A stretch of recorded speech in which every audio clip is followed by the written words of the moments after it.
So the rest. So we talked about on-page optimization, right? The stuff you can control. Off-page optimization, the stuff you can only influence. Technical optimization, the stuff that can mess you up, but you still have to care about it. Here's everything else that's important within search engine optimization, the catch-all button, right? We'll talk about evaluating competitors, social media and its influence on SEO, reputation management, mobile SEO, international SEO, Panda and Penguin and the Hummingbird updates, secure search, tools and services that I use, and a few other things. So one of the reasons why I really love search engine optimization is this concept of being able to evaluate competitors really easily, right? So these backlink tools, they archive their own proprietary link index, right? And you can use them to find links for your competitors. So essentially what they're doing is these third-party tools are crawling the web the same way Google does, and they're looking at how all these websites are linked to each other, and they're archiving all these links, right? So there some you can go out and find these tools. Some are free, some are paid, and you use them to look at your competitors' link profiles. So this, to me, is the most interesting part of search engine optimization because it really levels the playing field. And I love a story that favors the underdog, right? So, well, it doesn't favor the underdog. That doesn't make any sense, right? The underdog's not favored by default. But I guess my point, right, is like if I told you, go start a soda company that competes with Coca-Cola, how would you do that, right? I have no idea how you would do that. But if I said you go start a website that competes with another major international corporation's website, you could actually start. You could do it because of this concept, right? So off-page optimization is really interesting because it's kind of this open kimono policy. Like you can be ranking really well and you can get all these great links, but all of your competitors can see them. And likewise, you can see all your competitors' links and they can see all of your links.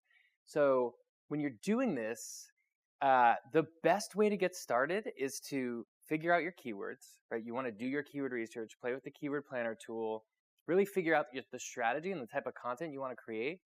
And once you have that down and you know what you want to be ranking for, you want to be Googling those things, seeing who's ranking for those things, and then looking at the links that they've acquired.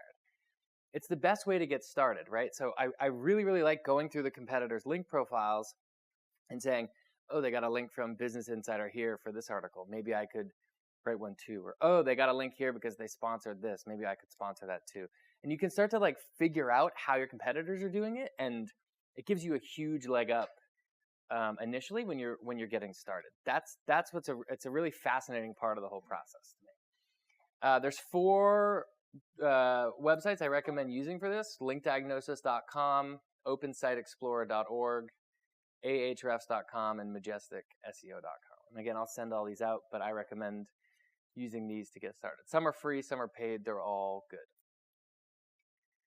So there's a number of other ways that you can evaluate your competitors as well, one of which is the site colon operator, using site colon to find competitor title tags. So if you go to Google and you type site colon, S-I-T-E colon, and then your competitor's domain, it's going to give you a list of all of your competitors' URLs.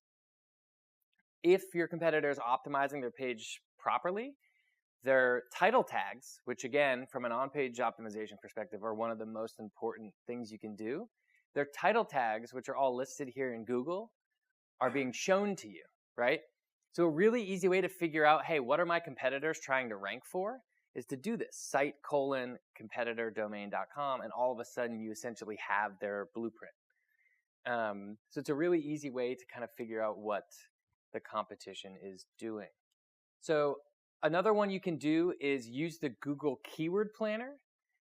When you use this, the way we've been talking about it up to this point is inputting different keywords, right? And Google Keyword Planner kind of spits back to you all the keywords that you're potentially optimizing for. But you can also input a domain here as well, right? So you can input your competitor's domain.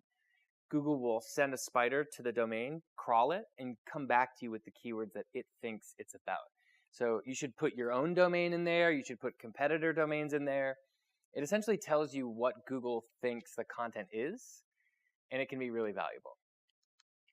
The next one is to check their HTML sitemap. A lot of sites have what's called an HTML sitemap in the footer of their page. You go to any major site, you go to the bottom, it says sitemap. You click it, and it's essentially a comprehensive directory of all of their pages. This is PayPal's sitemap. We made it while I was there, and it's just a big list of all the most important pages. If your competitor has an HTML sitemap, you just go to their domain, look, it's usually in the footer, you click sitemap, and you're seeing all the pages that are important to them. Just one more way to evaluate what your competitors are doing.